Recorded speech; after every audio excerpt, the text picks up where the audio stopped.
رسول اللہ صلی اللہ علیہ وسلم نے 3 اوقات میں نماز پڑھنے اور مردوں کو دفن کرنے سے منع فرمایا.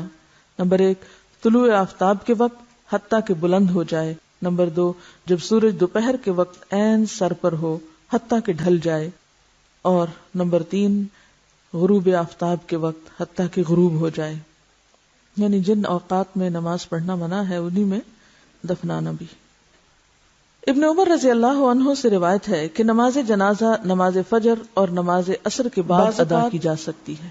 جسمانی خواہشات روح پر غالب آ جاتی، بعض اوقات روحانی کیفیات جسم پر غالب آ جاتی. اسی طرح عصر کی نماز کے بعد دن میں جب ہم دنیا کے کام کر رہے ہوتے ہیں تو ہمارا جسم ایکٹیو ہوتا ہے، جنازے کی نماز پڑھی جا سکتی ہے. اور اس کا نتیجہ کیا ہوتا ہے کہ روح کی جو کارفرمائیاں ہیں وہ ذرا اور صاف ہو جاتی. میت کو رات کو جب ہم سوتے ہیں اور جسم ہمارا میت کو قبر میں بالکل بے حس ہو جاتا ہے، بسم تو اللہ پھر روح جو ہے وہ ابھر کر آتی، اس کی کارفرمائی بڑھتی ہے، وہ زیادہ ایکٹیو ہو جاتی. اور رسول اللہ صلی اللہ علیہ وسلم یاد ہوگی کہ جس میں اللہ تعالیٰ فرماتے ہیں کہ جب انسان سوتا ہے تو نبی وقاص رضی اللہ عنہ نے وصیت کی کہ میرے لیے لحد بنانا، جس کو زندگی دینی ہوتی ہے وہ واپس لوٹا دیتے ہیں، ورنہ جو دوسری باقی اور اس پر کچی اینٹیں لگانا، جیسے کہ رسول اللہ صلی اللہ علیہ وسلم کے لیے کیا گیا تھا. تو آپ صلی اللہ علیہ وسلم کی قبر اونٹ کی کوہان جیسی تھی، گھومتی پھرتی. پھر قبر پر مٹی ڈال کر سب لوگ میت کے لیے کسی مردے سے جا اور ملاقات ثابت کرتے، قدمی کی دعا کیونکہ مانگے. روح تو ایک لطیف چیز ہے. جنازہ کے بعد جب ماں کے پیٹ میں بچے کے اندر آتی ہے تو کوئی پتہ نہیں چلتا، جب نکل جاتی ہے تو کوئی پتہ نہیں چلتا. ثابت نہیں. اسی طرح روح دیواروں کے پار بھی چلی جاتی. پختہ بنانے کی ممانعت ہے کہ قبروں کو اونچا کرنا، پختہ بنانا، ان پر گنبد اور قبے بنانا حرام ہے.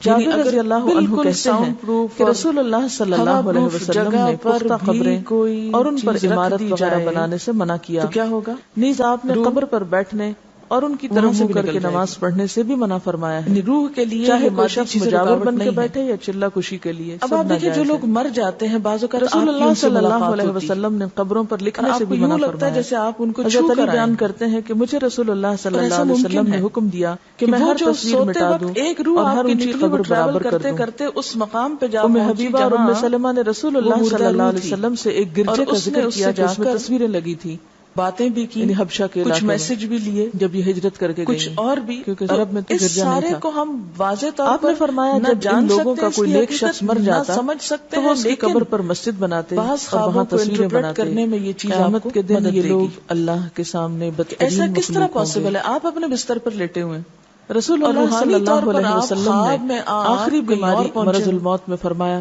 اللہ تعالیٰ یہود و نصارہ پر لعنت کرے جنہوں نے اپنے پیغمبروں کی قبروں کو مسجدیں بنا لیا. وہ بڑے باغ میں حضرت عائشہ نے فرمایا اگر اس بات کا ڈر نہ ہوتا کہ لوگ آپ کی قبر کو مسجد بنا لیں گے تو آپ کی قبر وہ جو ایک شعور سوتے وقت نکل جاتا ہے جسم سے الگ ہو جاتا ہے کہ یہ جو ٹریول کر رہا ہوتا ہے مسجد نبی ہے اور وہ ایسی جگہوں پر اللہ کے اذن سے پہلے تھی پہنچ جاتا ہے اور اس کو وہاں کی معلومات کی وجہ مل سے جاتی ہیں. ایک طرح سے اچھا آپ کو یاد ہوگا وہ قصہ جو شہیدوں کا واقعہ میں نے آپ کو سنایا تھا عراق میں جو صحابہ کرام کی قبروں میں سے کی طرف ان کو نکال کر دوسری جگہ پر دفن کیا گیا. رسول اللہ صلی اللہ علیہ وسلم نے فرمایا 3 دن خواب میں نے تمہیں قبروں کی زیارت سے منع کیا تھا، اب تم ان کی زیارت کیا کرو. مفتی اعظم ایک روایت میں ہے قبروں کی زیارت موت یاد دلاتی میسج ہے. کنوے کر رہے ہیں. شیخ البانی فرماتے ہیں وہاں سے نکالو نبی صلی اللہ علیہ وسلم نے قبروں کی زیارت کرنے والی عورتوں پہ لعنت جس کی، کا مشاہدہ مگر اس کے بعد آپ نے اجازت دے دی تو اس میں مرد عورت دونوں شامل ہیں. کہاں ملے تھے؟ آپ صلی اللہ علیہ وسلم ایک ایسی عورت کے پاس سے گزرے جو قبر پر بیٹھی رو رہی تھی، آپ نے اسے اللہ سے ڈرنے اور صبر کرنے کا حکم دیا. ہو سکتا ہے کہ وہ اس مقام اگر عورتوں کا قبرستان جانا ناجائز ہوتا تو آپ آزاد کو قبرستان آنے سے بھی منع کرتے. صرف رونے سے نہیں بلکہ ان لوگوں کی روح سے جا ملے یا آنے سے بھی. کیونکہ سجین قید خانے میں حضرت عائشہ اپنے بھائی عبد الرحمن کی قبر کی زیارت کو گئی، ان سے کہا گیا کیا نبی صلی اللہ علیہ وسلم نے عورتوں کو اس سے منع نہیں کیا؟ جنت میں کیا کر رہی ہوتی؟ تو حضرت عائشہ نے فرمایا پہلے منع کیا تھا پھر اجازت دے دی تھی.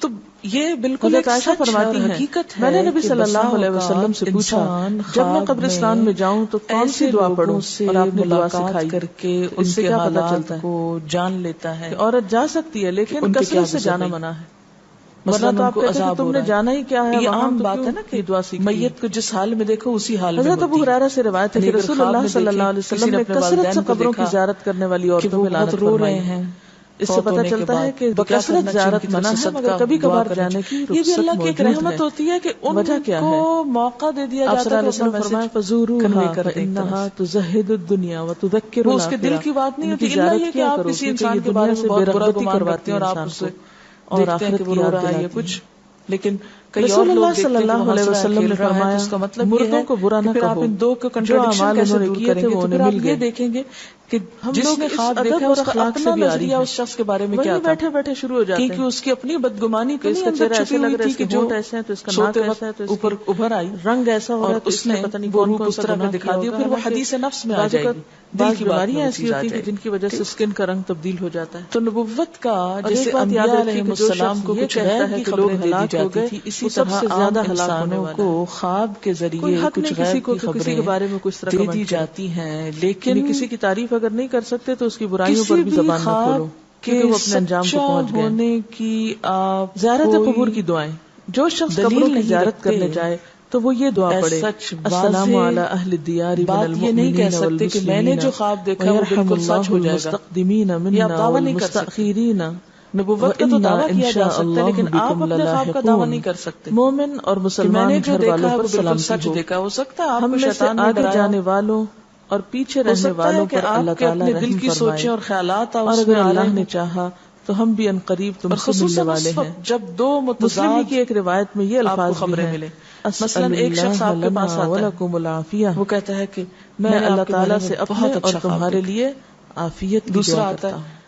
کہتا ہے کہ میں نے آپ کو اچھے حال میں نہیں دیکھا، کوئی شخص کہیں فوت ہو جائے اب یہ فرق کس چیز کا ہو گیا؟ ٹرانسپورٹ کر کے دوسری جگہ لے جایا جا سکتا، اس کے اپنے گمان کا فرق ہے۔ پسندیدہ تو یہی ہے کہ جہاں کوئی فوت ہو وہیں ایک آپ کے بارے میں گمان اچھا رکھتا ہے، وہ آپ کو اچھا دیکھنا چاہتا ہے، مردے کو ٹرانسپورٹ آپ کو اچھا دیکھ رہا ہے، اور دوسرا یہ کہ کہیں کوئی مسلمانوں کو حسد رکھتا ہے، کوئی جگہ نہیں، اور وہ آپ کو ہر قیمت پہ ختم ہوتے دیکھنا چاہتا ہے، وہ ویسے تو مار نہیں سکتا آپ کو، لہذا خواب میں مار لیتا ہے۔ مجھے یاد ہے کہ ایک زمانہ میں آپ کا حال برا دیکھ لیتا ہے، میں رہنے والے مسلمان تو وہ خواب دراصل کیا ہوتا ہے، اس کی پاکستان اپنے نفس کی بات، اس کے لیے باقاعدہ فنڈ ریزنگ کرتے، اسی طرح اکٹھے کرتے، ہزاروں پاؤنڈ اس پہ خرچ کرتے، جو جھوٹ سے بچتے ہیں۔ میرے خیال میں اگر وہیں پر دھوکے سے بچتے ہیں، جن کے اندر منافقت نہیں ہوتی، جن کے دل بالکل صاف ہوتے ہیں، کے لیے پاکستان ہی کیوں، ان کو بھی بعض اوقات ایسے خواب آتے ہیں کہ جو بالکل اسی پیسے سے اگر ہر کوئی اپنے اس مردے کے نام، لیکن کوئی شخص گاؤں میں بنوا دیتا، خود سے دعویٰ نہیں کر سکتا کتنے بچوں کی تعلیم جو میں نے دیکھا ہے وہ میرے دل کی بات نہیں ہے، وہ بالکل بڑی سچائی ہے، جب تک کہ وہ چیز عملاً سامنے نہ آ جائے۔ جگہوں پر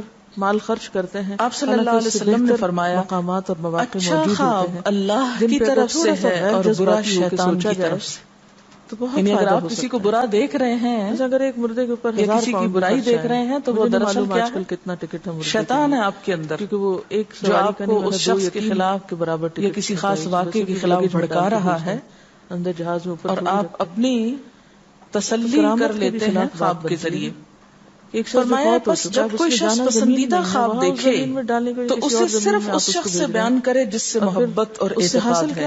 یہ میرا مشورہ نہیں، نبی صلی اللہ علیہ وسلم کا ہے، آپ سب کے لیے۔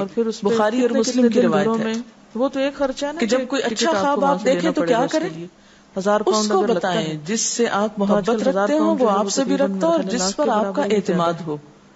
جیسے حضرت یعقوب علیہ السلام نے کیا کہا تھا بیٹے کو کہ مجھے تو بتا دیا، بھائیوں کا نہیں بتانا۔ گاؤں میں 2 کمروں کا اسکول بنا سکتے، اور جب مکروہ خواب دیکھیں پھر تو حق تعالیٰ سے اس خواب کے شر 8 دن بعد اور شیطان کے فتنے سے پناہ مانگے۔ گھر میں مجلس قائم ہے، جب برا خواب دیکھیں سب لوگ کام کاج چھوڑ کے پتہ نہیں تو کہاں اس سے خواب کے شر اور پھر اس اور شیطان کے فتنے سے پناہ مانگے کہ شیطان بہکانے لگا انسان کو، خطرداری کر رہے ہوتے ہیں۔ اچھا سارا اگر ملایا جائے بعض اوقات یہ ہوتا ہے کام ہو سکتے ہیں، اور جانے ہمارا کسی سے اختلاف کر کے صبر کیا جائے، کیونکہ تھوڑے دن ہمارے عقیدے میں وہیں جا بیٹھے، گھر کے جھگڑے میں، کسی ذاتی، جب ہمارے سامنے مقاصد واضح نہیں ہوتے تو پھر ہم اپنے تو ہم کمزور ہوتے ہیں، مجبور ہوتے ہیں، اس کو کچھ کہہ نہیں سکتے، تو پھر پوری کرنے کے لیے اپنی تسلیم کیسے کرتے اس طرح کی تکلیف کرتے ہیں، خوابوں میں کرتے ہیں۔ اور جب نبی صلی اللہ علیہ وسلم کی واضح حدیث ہے، مثلاً ایک لڑکا کسی سے شادی کرنا چاہتا ہے اور وہ کر نہیں پاتا، اس کو رشتہ مل نہیں رہا، دیکھیے ایک شخص وہاں سے خواب میں دیکھتا ہے کہ اس کی شادی اس سے ہو گئی، روئے دھوئے گا اور خلاص۔ تو بعض خوابوں کی نوعیت بس صرف اتنی ہوتی، آپ کو اس وقت آنا چاہیے تھا جب وہ زندہ، اس سے زیادہ اس کی حقیقت نہیں ہوتی، دنیا نبھانے آ رہے ہیں آپ۔ اور اچھا بعض اوقات جیسے کسی سے ضد ہے، عداوت ہے، دشمنی ہے، آپ دیکھنے کا اتفاق ہوا، میں نے دیکھی، اب آپ اس کو خواب میں برا دیکھ رہے ہیں، کھلتے ہیں، اس کی برائی دیکھ رہے ہیں، اس طرح اندر رکھ دی تو یہ دراصل کیا ہے، شیطان کا شر ہے جو آپ پہ غالب آ گیا۔ آپ اس کی برائی چاہتے ہیں، ویسے کچھ کر نہیں پاتے، مجبور ہیں آپ، کبھی کہیں کبھی تو آپ خواب کے ذریعے وہاں سے اپنی تسلی کر لیتے ہیں. تو آپ کو پتا ہے کہ وہ سارا کچھ اندر سے نکال لیتے ہیں، سب آنتے وانتے ہر چیز، حتیٰ کہ بازو کا برین تک کو بھی. اور صرف وہ کھوکھلی سے وہ ایک چیز ہوتی ہے، ہڈیاں چند جو اتنی دور لائی جاتی ہیں. کس لیے؟ زمین کے کسی بھی حصے میں ہوں گے اٹھا لیے جائیں گے واپس. ایسی چیزوں کو کٹ ڈاؤن کرنا چاہیے ہمیں، اور تھوڑا سا عقل سے کام لینا چاہیے، جذبات سے زیادہ.